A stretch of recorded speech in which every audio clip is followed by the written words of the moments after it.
Hello and welcome to Crushing Comics from the Comic Crush. This is our comic book review show. I am Hans Gruber because I speak a little bit of German and do look okay in a suit. This is John McLean because she's got an attitude and she looks good in a vest. So, welcome to the show. Hello to all the podcast listeners. By the way, hello, you guys. I know it's not too many of you at the moment. I wish there were more of you. Please do think about liking and sharing and subscribing and doing all that stuff that helps us and hopefully helps you never miss an episode. Hello to all the YouTube watchers. It's lovely to see you all again. We've got one more subscriber this week than we did last week. Hello, whoever you are. I don't know who it is, but hey, welcome. Hello. It's good to have you. Today, we are going to review Chicken Devil. Number 1, The Amazing Spider-Man number 75. We normally do number 1s, but this is a form of a first issue. Out number 1, and we're going to talk a little bit about a righteous thirst for vengeance. So I'll get this out eventually. This episode is probably going to go out on. Most of you will see it probably on Saturday. It's Friday now for us, and then. Also, either on Saturday or Sunday, we haven't quite ironed out the schedule yet. There will be a sort of dissection, if you like, of the new James Bond film, No Time to Die. And that's with me and Home Media Minefield's Keith Isles. You can tune into those on this very channel. Again, please do subscribe because that will help you make sure you see those episodes. Liz, how are you this week? I'm doing well, yeah. Good. Another fine week in comics. It is a really good week in comics, actually. I was surprised at the sheer quality of everything we picked. We were spoiled for choice. We were spoiled for choice. It was a good week. The one we did miss out on, Arkham City, The Order of the World by Dan Watters and Danny. I really wanted to review that this week. Unfortunately, none of the issues apparently made it to the UK. So it's I hate you. How was it? I haven't gotten to read it yet, actually. I was too busy reading Pod Comics. So after I finished talking to you. Very big Batman title dropping next week. So maybe we'll do like a little Batman special, a little Gotham special. Anyway, so moving on to the comics for this week. Aftershock presents Chicken Devil number 1. This is by Brian Buccellato, Hayden Sherman, Hassan. I hope I get this right. I always get these names wrong. Hassan Assamani Al-Hal. Sorry, Hassan. I have actually met Hassan once or twice, and I do apologize. I'm just terrible with pronunciation.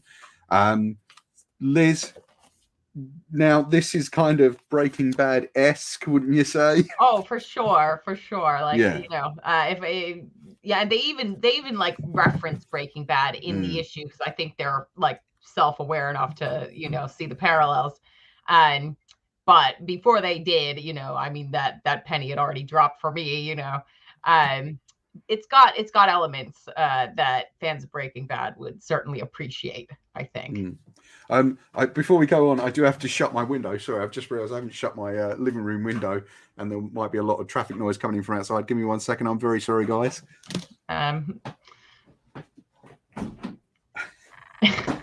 Sorry about that. I didn't know whether I was going to have to, sort of do a one-man show while you were, running away across the room or something. Jumping out of the window. Don't worry, Liz, you'll probably get a phone call halfway through this one, eh? Sorry, I don't mean it. So yeah, obviously parallels with Breaking Bad. I found this to be an extremely brutal comic. Oh yeah. I was just really kind of surprised by how far they went with it. I wasn't expecting something gentle, but the kind of the stuff that happened was a bit much for me. not a bit much for me, I think maybe I sort of went in thinking it was going to be one thing, and then it quickly became another thing. But then again, I don't know what I was expecting from a comic called Chicken Devil. Very true. I actually, I was expecting maybe something, something comedy, because obviously, there's like a sort of level of ridiculousness about this gun wielding guy in a chicken mascot costume. Yeah, and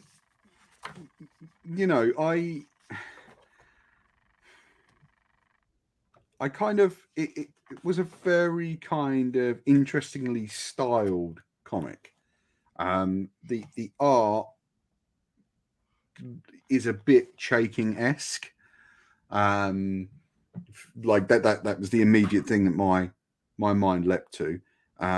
Also the kind of lettering style, like Hassan has really kind of outdone himself on this.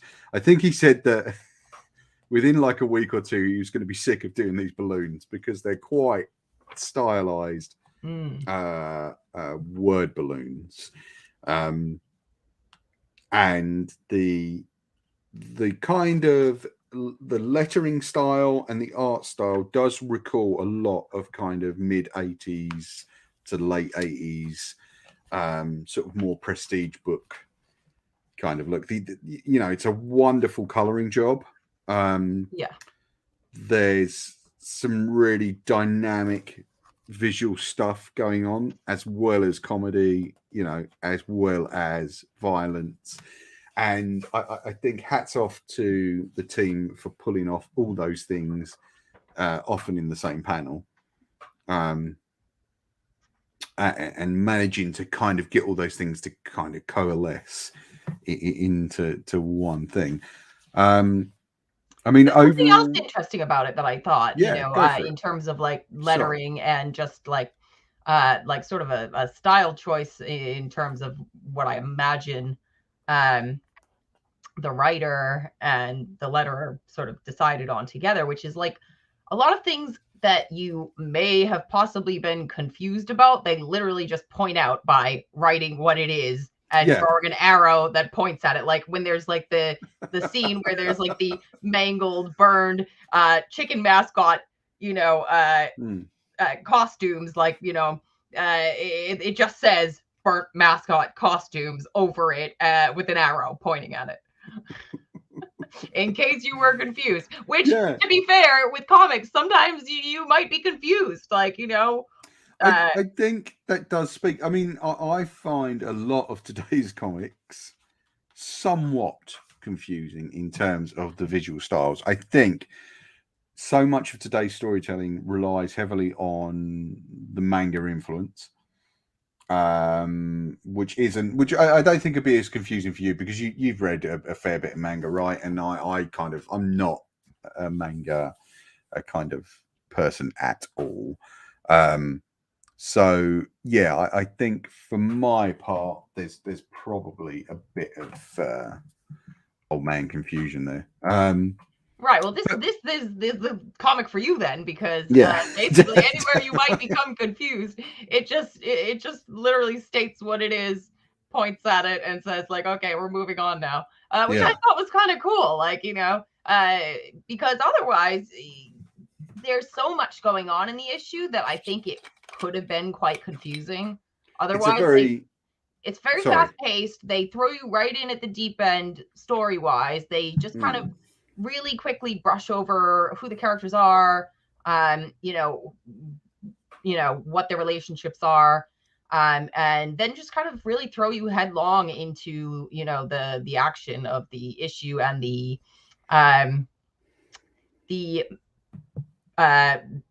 sort of making of this unlikely anti-hero, I presume. It's a kind of interesting way to do the secret identity, and the kind of disassociative displacement that happen that you can justify with superheroes.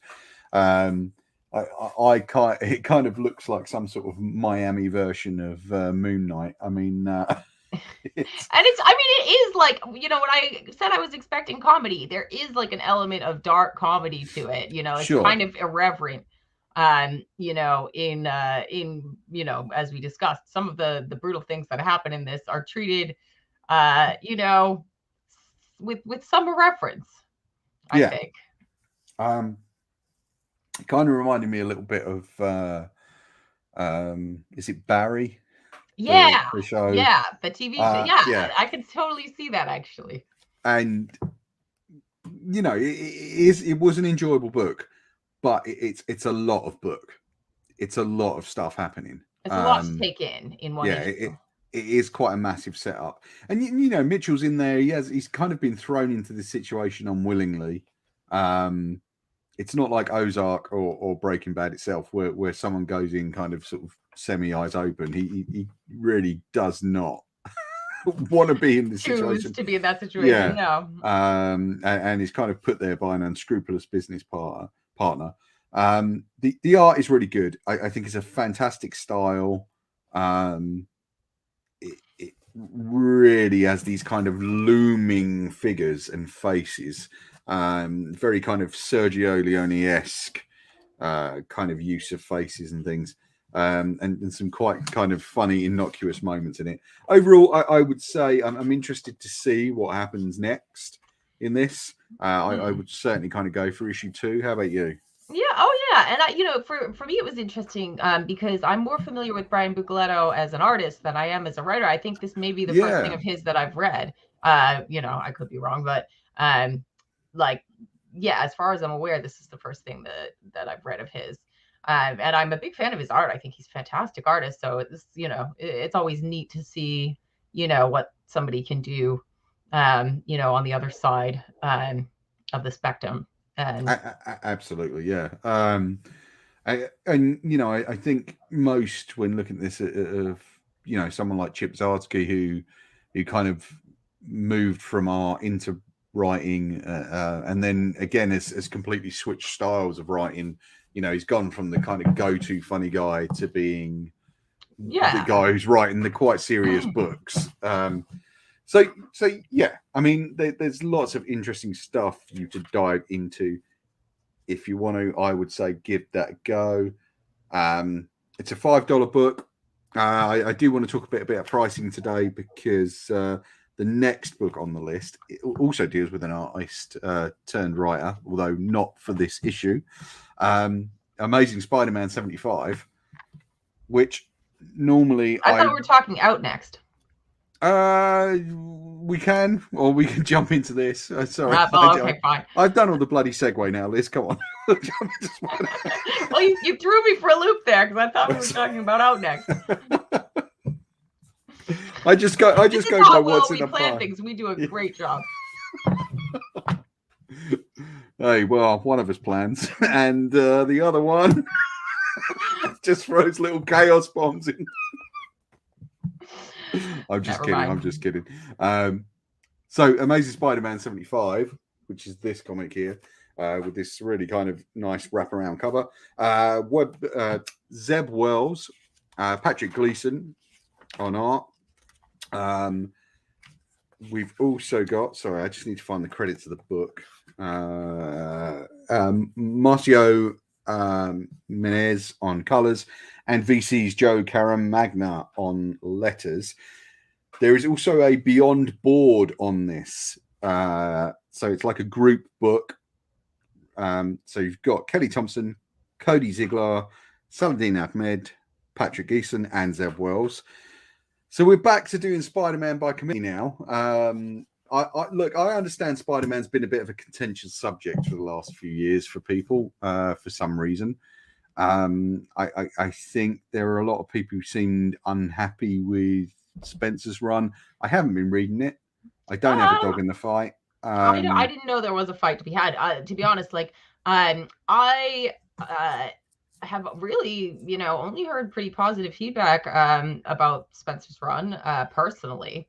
I think it might have been somebody who took like 2 years off Twitter. So I don't know. Maybe I missed a lot of debate online, I've seen some negative stuff. I think it's to do with the last few issues. And again, I've not been following it. And it's precisely because of this reason, which is the propensity of events to take place in the large scale character books. Like if there's one thing that will put me off a book, it'll be that there's a massive event happening in it, and Spider-Man has just seems like to be event after event after event. There's always some kind of event either bleeding into the books from other books, or that the Spider-Man books are centered on. I'm probably wrong. I'm sure someone can statistically show me that, they've only been, 2 events in the last couple of years or something. But I just can't be bothered. And again, I find with the very long standing legacy characters, same with Batman, I'm kind of off the main titles now at the moment.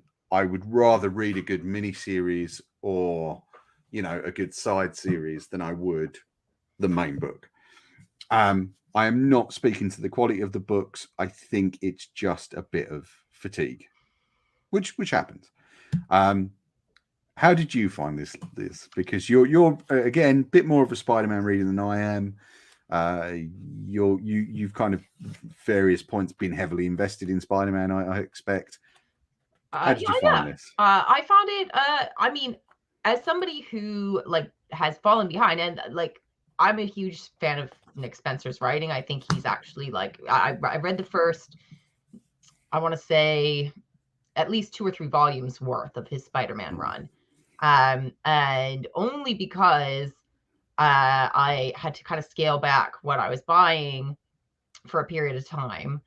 I had to kind of put it on the back burner. So I'm well behind with his run, but I do plan to just kind of devour the whole, missed chunk, one of these rainy days, because I really liked it. I think he is his kind of sense of humor and just his sensibility, I think really suits a Spider-Man book, especially he I don't know whether how much of the book remained with Ryan Ottley, but Ryan Ottley was the artist on the first big chunk of his run, and I thought they were perfectly paired as a Spider-Man team. I thought that was just 2 kind of really great choices. I believe Otley was still on the book at the end. I mean, right. Okay.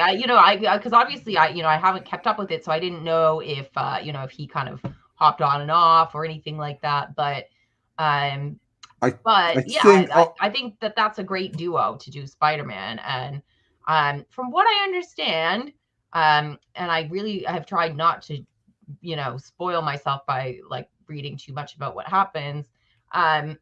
They kind of draw from a lot of the 90s Spider-Man storylines that he, they would have been reading, as kids, and, kind of doing, their own sort of retellings and their own spin on some of those kind of famous storylines, including what we get, and we should probably say now, I'm not going to say which character it is, but if you read this issue, you're going to find out that a sort of beloved Spider-Man character that has been dead before is dead again, and that is kind of a focus of this issue. So it's about Peter reconciling with his feelings about the death of someone important to him, and also sort of coming back into contact with another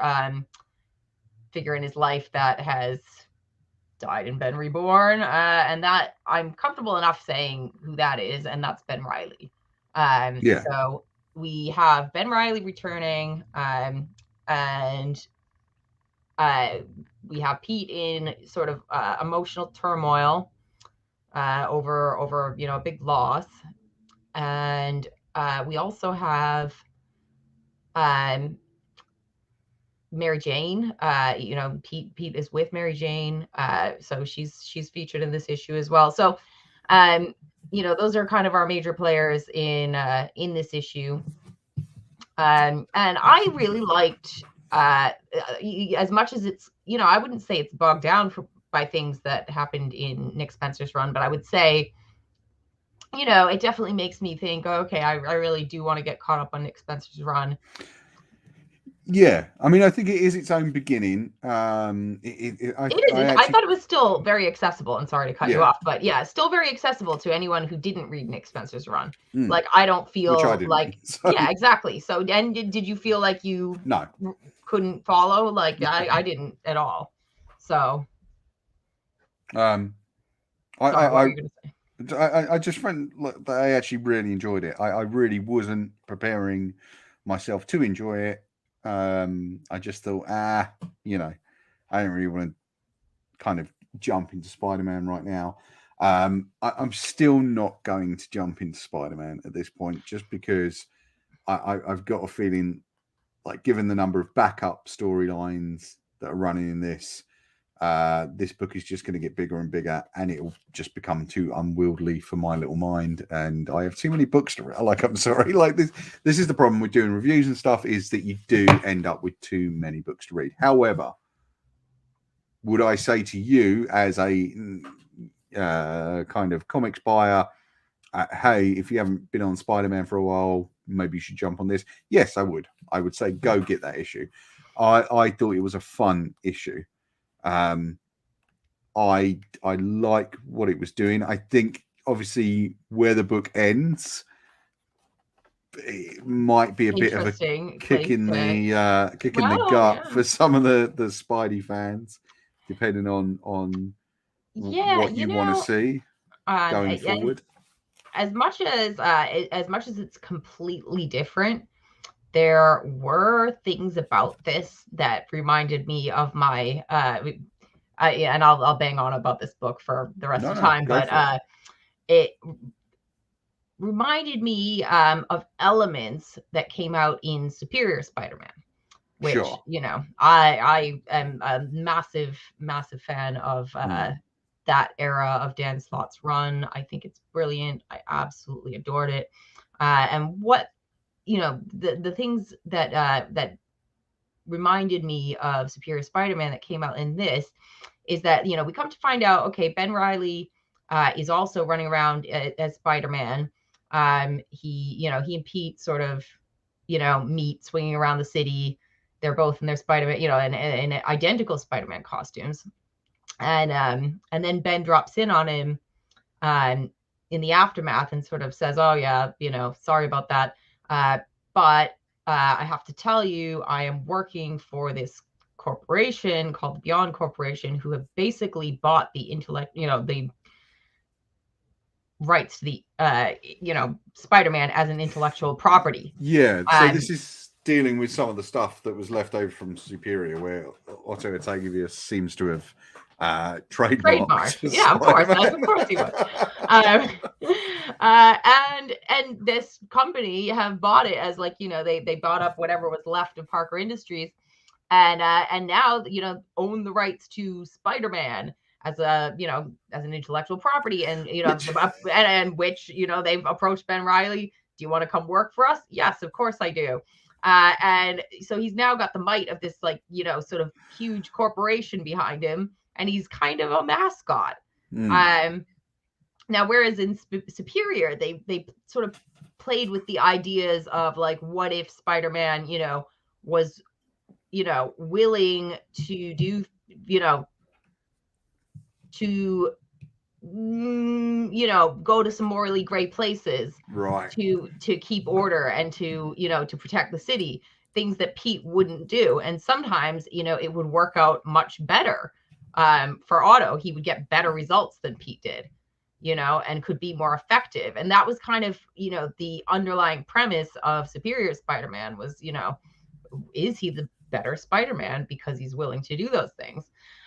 This, you know, it kind of seems like they're exploring the idea of, okay, well, you know, is Spider-Man more effective if he is, you know, if he's got the might of, you know, power and, you know, industry behind him.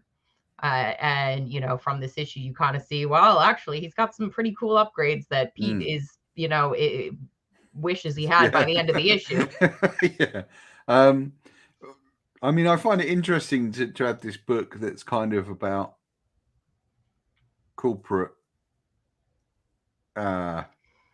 interference and rights issues, just as Marvel are in the process of taking the heirs to the creators of a lot of their work to court. I mean, obviously, this book was planned months and months and months before they decided to do that. So, right. I mean, make of that what you will, but there's some interesting stuff there. It is. You know. I'm sure someone will be doing an article about it on some other website. I won't be, but yeah, I think that there's some kind of interesting stuff to get into there. I like that they've got Pete back kind of where he operates best, which is flat broke and stressed out. I think that always really works well for the character. This is my first encounter with Ben Reilly. As I said, I'm not a massive Spider-Man reader. I'm aware of who he is, but I'm not. I haven't really encountered him before. I thought it was a really solid book, like just a really, really solid book. I had a lot of fun reading it. I think the art is excellent. I think Gleason is a fantastic artist. The interesting thing for me, is that apparently Gleason isn't going to be drawing this all the time. Okay. He's going to be writing though. I think there are more artists coming on the book. I don't know if he's doing like the first 3 issues and then someone else will jump on for the next 3 that will be written by Kelly Thompson. There's also a bunch of like side books coming out around this as well. Yeah, I mean, this is the Brand New Day format. So like, you know, this is not the first time they've done this, 3 issues a month with a rotating team of writers. Post the Straczynski run, there was a 2-year period where they successfully, just told these short stories by different writers, different artists, usually 2 or 3, issue arcs, that did all eventually kind of come together into a larger story. But really, like, they were very episodic. Really great writers, really great artists. In retrospect, I really like Brand New Day a lot. At the time, I don't know if I was that jazzed for it, as a lot of people were not. But retrospectively, I've reread, most of it, most of it at least. And, I probably will. What was the slot run that you really liked? The slot run was the one that actually, it followed on from Brand New Day. Now, Slott was one of the writers, in that rotation of like writers doing Brand New Day. There was Mark Waid, Joe Kelly, Mark Guggenheim, and Dan Slott. To my recall, were the 4 guys, pumping those stories out. And then Slott, basically at the end of Brand New Day, that was the beginning of his, at least, I want to say 7-year run. It was at least 7 years, maybe more. So that is the Slott run. But he had been writing Brand New Day for the 2 years preceding it. So, he would be writing little arcs that led up to his run. I mean, I'll be curious to see where this goes. I mean, Zeb Wells has a reputation for being a really terrific writer. He works in film and TV as well. He's a producer and I believe a director. Sorry, Liz, you were going to say something and I cut you off. No. I think I think it's like probably a nice time to try out this format again. It kind of takes the pressure off after like, 2, sort of long runs. I think, in a nice way, it just kind of breaks it up to turn it into this, sort of episodic, sort of low pressure, book that you could just kind of pick up when you want to.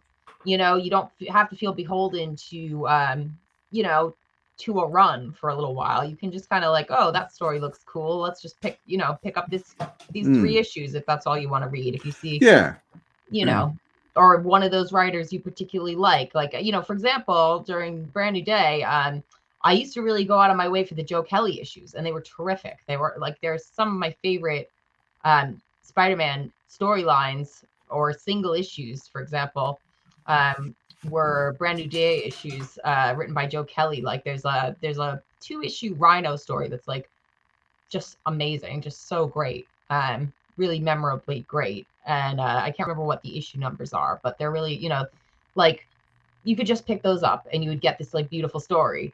And ignore the rest of the run if you wanted. So I think that's kind of the format that they're playing to right now, and I really like that because, like you said, I can't get bogged down. I'm too old to get invested in. Don't say too old. Didn't you? Oh, okay. I just thought that was implied. Oh, really? I'm sure you said that. Well, anyway. Could tell you someone who won't be making it to an old age. Well, anyway, yeah. Those who do not want to invest themselves, in a long run, with a character they're not particularly invested in, you can just pick up little short arcs. That was my point. It's a good point. I obviously there's always part and parcel. The trouble with picking up a new run is not keeping the older stuff in print, which I understand there's financial restrictions for the multi-billion-dollar corporations that own these comic publishers. No, I'm sorry, I'm being a bit pissy tonight. I do apologize. But look, I think it would be nice for them to keep Brand New Day and the other slot staff Superior all in print, which I think it's all slipped out of print now. But the Nick Spencer run is all in print, and you can pick that up at any good comic shop that sells trades. If you want to pick it up at, let's say, a particular comic shop, I would recommend Gosh Comics in London. You can also pick it up in Worcester, Massachusetts. Where would you go in Worcester, Massachusetts, Liz, if you wanted to pick up this particular run? I would recommend That's Entertainment. Yeah, and you can find links to both those stores in the description below, guys. Right, and we should also point out that we are not affiliated with either Gosh Comics or That's Entertainment, except to say that we both are employed by these places, and we are also but we're under no kind of obligation. It's just that those are the places where we were also going for comics before working there. Exactly. So and we happen to like those two stores, so it's an easy fit for us to recommend those two. There are also other comic shops available. There is a sort of small list of London-based or at least UK-based, comic shops on the Comic Crush website under the resources tab. You can click on that and have a look there. I will be adding some more soon. I've just been really busy. There have been a couple more that have been suggested to me, but I've just been too busy to add them on. Guys, yeah, I highly recommend this. Again, $6 issue though. It was a pricey week this week. Comics ain't cheap. There's a paper shortage on there, Paul. Yeah, I know. But yeah, I mean, and I think next week the books we will be talking about are likely to be the kind of at the pricier end, but we'll get to that. All right, we've got another book to talk about. Another book. Well, yeah, and I do want to do a mention at the end of another book as well. So this is out, number 1 from AWA Upshot. Rob Williams writing, Will Conrad on art, Marco Lesko. I'm sorry, not Martin. Marco Lesko on is he colours or letters? I can't remember. Sorry, this is my terrible organisation this week. I'm really off my game, guys. I am sorry. Martin Lesko is on colours. Sal Cipriano is the letterer. I always like to see Sal's name on a book. He's done a bunch of really good books lately that I've read and kind of I'm always pleased to see him on there because his letters are really good. So this is out. This is a a vampire Nazi book. There's no other way to say it. It is a vampire Nazi book. Vampire Nazi book. I have a sort of weird kind of, not weird, I mean, it's fairly average for guys my age, I suppose. Kind of semi-interest in World War II books. I kind of like them. I don't know why. I can't necessarily pinpoint the things that I like about them. I don't really have a particular Nazi fetish, but hey, if you're doing a World War II book, that's where you're going to run into. The World War II vampire thing is a well-trod sub genre of comics. Mignola, obviously. Oh yeah, Mignola's done it. I highly recommend you check out Mignola's World War II vampire Hellboy stuff, and especially Hellboy Wake the Devil, which, although is not set in World War II, has its kind of origins in that stuff. There's been plenty of World War II horror movies as well. Most recently, Overlord, I believe it was called. Didn't see. Very good. Well worth checking out. It was originally kind of mooted to be part of the Cloverfield universe. That's worth looking at. The Keep is another one which I think Rob is drawing heavily from here. Does he name check it in that back matter bit? Because I didn't get to read that whole thing. But I believe he does. He certainly name checks quite a few World War II movies, and of course The Thing and Alien. I like Rob's work. I think he does really good, interesting stuff. He works in these kind of really visceral genres, crime and horror and things like that, and he works very well. I like Rob as a person. He's a lovely guy. I chat with him sometimes on Twitter. He's always very kind of accommodating and chatty and stuff. Have you interviewed him? We did a brief interview with him for Portsmouth Comic Con, the very first Portsmouth. Oh, Con, yes. Oh, remember? gosh. Way Okay. back. Yeah. And I think he'd just come off Suicide Squad, or right. was just doing Suicide Squad. Yeah. And I think also he might have been doing some Roy of the Rovers stuff for Rebellion. I think. I'm sure we talked about that stuff. Rob, if you're watching, I'm sure you are. I'd love to. I'd love to get a chance to talk to you again. About this. You yeah, know, and whatever else is on his plate. You know, he's a busy guy. I really enjoyed this book. It's very well done. Beautiful art. Yeah, really beautiful. I can't remember if I've read anything of Will Conrad's before. I suspect not, because I think I would recall, because it's really nice. It's really kind of hyper realistic. Yeah. It's and I like very that. much. It reminds me of, funny enough, another World War II book, which was John Cassaday on I Am Legion. Funnily enough, I was going to say John Cassaday as well is kind of who he reminds me of, even though, you know, it's distinctly not like ripping off Cassaday. It just it's got that I mean, you know, because I love Cassaday, and you know, this has, you know, certain qualities that definitely reminded me of his. Yeah. Absolutely. I'm sorry, I've got to apologize. There is this sort of weird ticking noise that keeps invading the video tonight.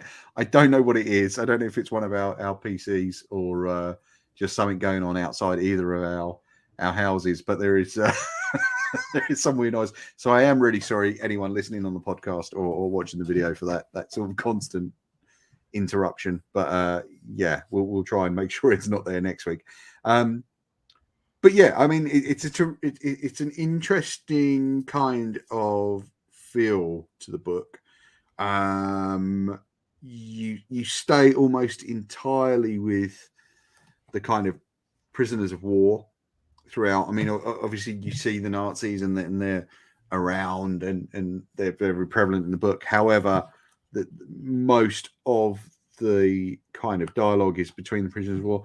Rob, I'm sure with a great sense of pride, gets in a young Welsh character, which I'm sure he loved doing. I believe Rob is from Wales, and he gets a young kind of quite traumatized Welsh guy in the POW camp, which is good because it makes you understand how far-reaching that conflict was, and how far into people's into the places of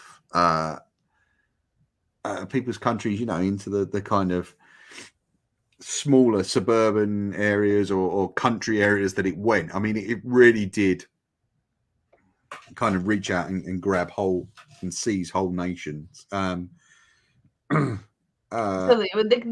prisoners of war themselves are all seem to be a collation of like Americans and pretty much English speaking, like English, Welsh, that seems to be the history of these prisoners of war in this particular camp. And there's also a mention that they've all been escapees before. Right. So I mean, we are kind of, I think, building to a great escape type of thing. Yeah, and something that is part horror, part kind of thrilling World War II adventure. I'm actually really excited by this, and I want to pick up issue 2. I'm hoping that I manage to kind of stick with it, because the ending is quite shocking. Did you sort of pick up on the double entendre with the title? I have to admit I didn't. See, I think I did, but I was also like, am I imagining this? Am I just like reading too much into this? I actually didn't. I completely ignorant of that, and didn't realize until I read Rob's back matter where he was going with that, which is the main kind of character is gay, and at a time when it definitely would not have been acceptable. And not only is he gay, but he's also Native American, which at the time, would get you discriminated against as well. And, I mean, probably to this day continues to.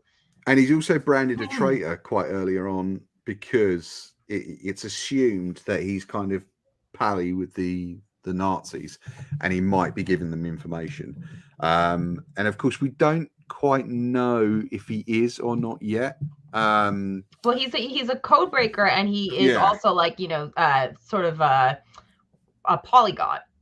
He's speaks he's several at least fairly fluent in a number of languages, and so because he can speak with the Germans and understand the Germans, there his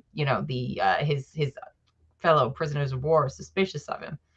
Now there is sort of precedent of this. There were the Navajo code talkers in World War II, because it was believed that it was the one language that the Nazis wouldn't be able to crack, because they just would not have been able to find Native American speakers in Germany or anywhere else in Europe. And those guys, I mean, that stuff was particularly brutal for those guys, because I think they were all assigned officers or privates to guard their lives, essentially, who had orders to kill them if they were faced with capture. I mean, it's there's some definite complex racial stuff to get into in this. And it's a fantastic story. It moves with just the right kind of pacing. There's actually very little horror in it. Did you happen to look up? I had to look it up, but the word that is spoken at the end. I didn't actually. So it means hunger. Okay. It is a terrific ending to the book, and definitely worth kind of the build up there. I don't want to say too much because I don't want to give it away. Right, yeah, I think you kind of know what the ingredients are, and wouldn't want to spoil. No, and if you want a kind of good atmospheric tale. I think this is the book. It definitely has a real atmosphere about it, and I really enjoyed it. And it's one that might have passed me by if we hadn't chosen to do it for the pod, but I'm really glad that I did pick it up. AWA putting out some great books. Definitely worth a look there. Just before we jump into Righteous Thirst of Vengeance, which we're just going to do like 1 or 2 minutes on because we've got to kind of wrap this up, and Liz didn't read it. Liz, do you have a book of the week out of 3? Book of the week out of the 3. Oh wow, okay. I mean that's a toughie because I like them all for different reasons. They're very 3 very different books. And out of the 3, I mean, I don't think I want to choose. Okay. I don't think I want to choose. I mean, because I always love reading Spider-Man, and I thought this was a great issue of Spider-Man. I thought Chicken Devil was just kind of bonkers and funny and weird, and I really enjoyed it for those reasons. And then Out was like this dark, atmospheric, sort of horror war tale, and so there's just 3 very different books that I couldn't really, sometimes it would be easy for me to answer you, but this week it's not. Cool. So and we'll keep trying this every week. We'll see if we can pick up a book of the week. Because did you have a book of the week? Okay, out of the 3, Out, I would say. Out of all the books, because I'm sorry, I have to do this even though you haven't done it. Righteous Thirst of Vengeance. No, I love Remender. I really wanted to read this. I just didn't have time this week. I'm just going to blitz through this just very quickly because I know we're on a bit of a tight schedule this week. Rick Remender, Andre Lima Araujo. I'm sorry, my pronunciation. And don't tell me too much because I have my copy right here. I'm gonna read it after. Cool. Definitely worth reading. Very interestingly paced book that seems to draw a little bit from a lot of kind of Asian cinema. The character is a dead ringer for Benedict Wong. Benedict Wong, yeah. Now how much of this do you think is like a movie pitch? Because Benedict Wong starred in Rick Remender's Deadly Class series. And how much do you want to bet?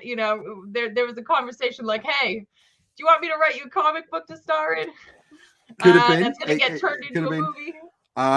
This is a very beautifully drawn, intricately drawn, almost sort of. It's just a little off Darrow-esque. Do you know what I mean? It's got that very fine line, very busy pencils. There's a lot of detail, even right down to things like raindrops and brickwork. Very little dialogue. Everything is done through the visuals, facial expressions. I can't say too much about this, but I advise you to get it if you can. I really like this, and this would be my book of the week, largely because of the pacing and the just the sort of dialogue-free nature of it. Remender is one of my favorite writers at the moment, and I think he just does terrific stuff, and this looks awesome. And because I was like just kind of racing through these books this week, I didn't have time to read it, and I want to read it when I get a chance to really sit down and enjoy it. So the fact that you chose it as your book of the week has me very, very excited for it.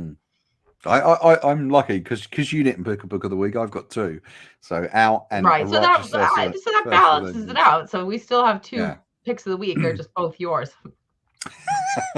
which is the way it should be. No. It definitely shouldn't. It definitely shouldn't. Liz, thank you again for doing this. It's always great to see you, guys. I'm sorry we've kind of been. I think I've been a bit off my game personally tonight. I'm sorry. I'm not really quite there. There's lots happening in the house today. We've got a mouse running riot somewhere that we're trying to catch humanely, so we don't have to kill it with a trap. And right before I did the pod, he kind of made a reappearance, and there was an attempt to catch him, unfortunately. So I'm a bit kind of off my game tonight, guys. I do apologise. Of course, you have Liz here, who's very Always much on my game. on her game. Thank you for doing this, Liz. Guys, sorry about all the sound and technical issues this week. We'll try and have that fixed for you next week. Thanks for watching. Thanks for listening on the pod. Remember, you can subscribe, you can like, you can share. All of that helps us. If you know someone who might like this show, please do tell them, because we would love more subscribers. We'd love to hear from you too. Drop us a comment. What books did you like this week? Did you read any of the books that we read? What are your thoughts on Spider-Man? I know some of you have got to have thoughts on Spider-Man. Or what were your thoughts on A Righteous First with Vengeance, Out, or Chicken Devil? I would love to hear them. Liz would love to hear them. We will try and answer every comment that gets dropped in the comments box. And yeah, do check out the Patreon. It's astonishingly cheap and you get a lot of stuff. Patreon, guys, I am really sorry I'm a bit behind schedule, as always. The schedule will be a bit crazy for the next few weeks, guys. Liz and I both have a lot going on work-wise, so unfortunately it's not allowing us as much time as we'd like to kind of do the show spot on a Thursday. But in a few weeks, we should be back to the regular Thursday schedule. Remember, you have got the Bond show coming up. A week or so after that, we should have the Dune episode. I don't know who's coming on that. Both those things are outside of comics. Venom. Sure, don't forget Venom. Oh, yeah, man. We got to try and fit Venom in somewhere. There's too much out at the moment. There's too much out. New series of Lock and Key starts soon, Liz. Well. Oh boy. I mean, well, so much to look forward to. Yeah, lots to look forward to. I hope we're going to be able to cover it somehow. There is a new kids comics section on the Crush if you want to take a look at that. So we're dealing with YA and kids comics there. First couple of titles going in there are YA. Liz, thanks for doing this. We've got to go. We'll catch you guys later. Goodbye. Next week. See you soon. Bye. See ya.